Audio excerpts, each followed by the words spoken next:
hari ini kita akan lanjut lagi materi selanjutnya, yaitu tentang metabolisme. Nah, apa itu metabolisme? Sering sekali kita mendengar kata-kata metabolisme terjadi di dalam kehidupan kita. Sebenarnya metabolisme ini berhubungan dengan yang namanya energi, ya, energi atau tenaga yang sudah kita keluarkan setiap harinya. Itu tenaganya bisa dikeluarkan dan bisa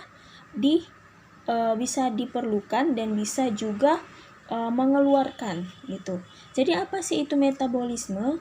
Metabolisme ini adalah reaksi-reaksi kimia untuk mengubah zat-zat yang menghasilkan energi maupun memerlukan energi yang terjadi di dalam sel-sel tubuh. Nah, itu dia ya. Metabolisme itu ada dua proses. Ada dua proses. Yang pertama namanya adalah katabolisme dan anabolisme.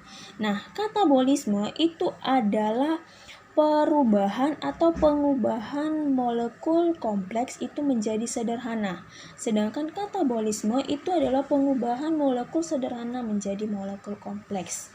Katabolisme juga itu adalah sifatnya sebagai eksergonik, artinya dia memerlukan energi. Sementara anabolisme itu dia sifatnya adalah endergonik atau menyerap energi. Contohnya apa? Nah, contoh untuk katabolisme, contoh itu adalah respirasi. Nah, respirasi ini kan sering sekali kita samakan antara dengan pernapasan. Nah, berbeda. Respirasi dengan pernapasan itu berbeda.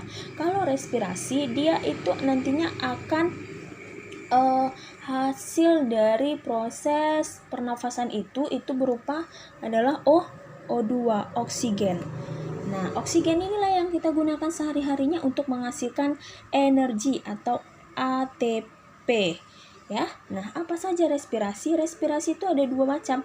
Ada yang membutuhkan oksigen dan ada yang memerlukan oksigen dan mengeluarkan oksigen. Nah, yang membutuhkan oksigen namanya aerob dan mengeluarkan oksigen itu namanya adalah anaerob. Nah, untuk aerob itu adalah C6H12O6 ditambah dengan O2 menghasilkan ATP tambah H2O tambah CO2. Untuk anaerob yang tidak membutuhkan oksigen itu contohnya terjadi pada proses fermentasi. Ada fermentasi hewan, asam laktat, dan fermentasi tumbuhan dengan menggunakan etanol tambah CO2 dan tambah ATP. Sementara untuk anabolisme itu contohnya adalah asimilasi. Ya, asimilasi atau proses sama dengan proses sintesis.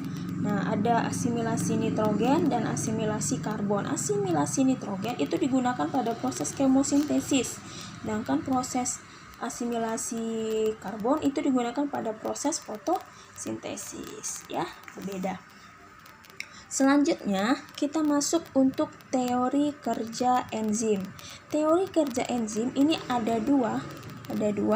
Yang pertama, teori Locke and Key, dan yang kedua, teori induced fit.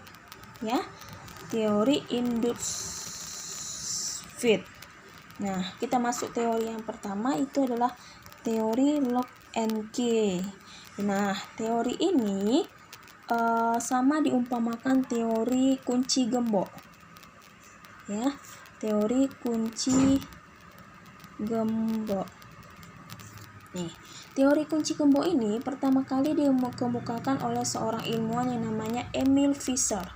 Ya, di mana teori ini mengatakan bahwasanya enzim memiliki sisi aktif yang spesifik dalam mengikat substrat tertentu.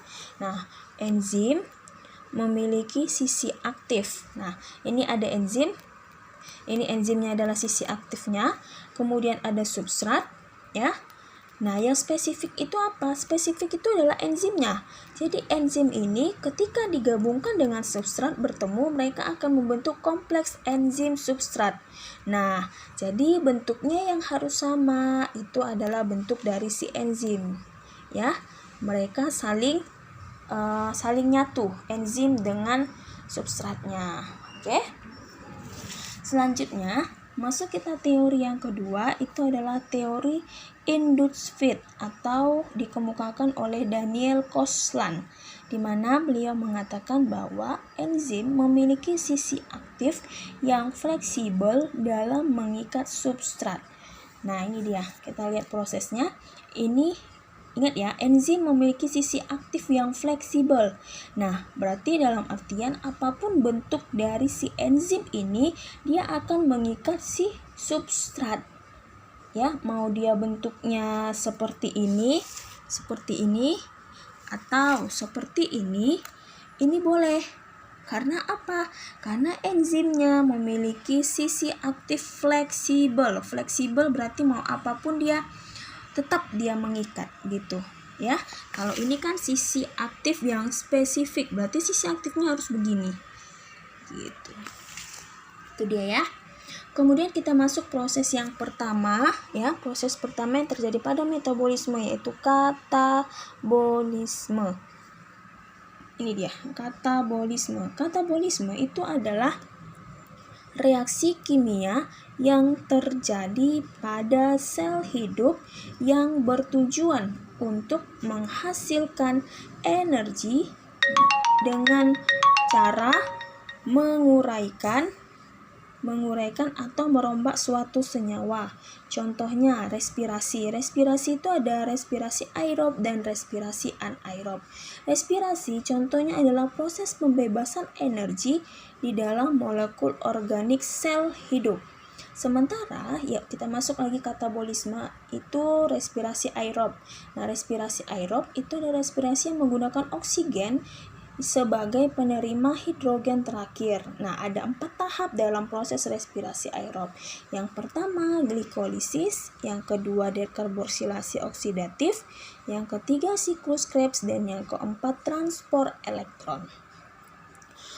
Kemudian respirasi anaerob. Berarti dia adalah tidak membutuhkan oksigen. Contohnya adalah fermentasi. Nah, fermentasi apa aja? Fermentasi pada asam laktat dan fermentasi alkohol. Ini terjadi pada ragi.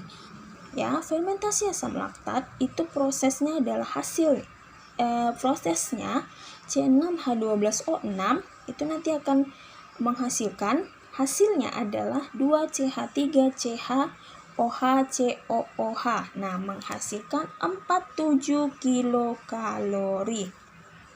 Sementara fermentasi alkohol C2H5OH, C6H12O6 outputnya, hasilnya adalah 2CH3CH2OH ditambah CO2 tambah 28 kilokalori.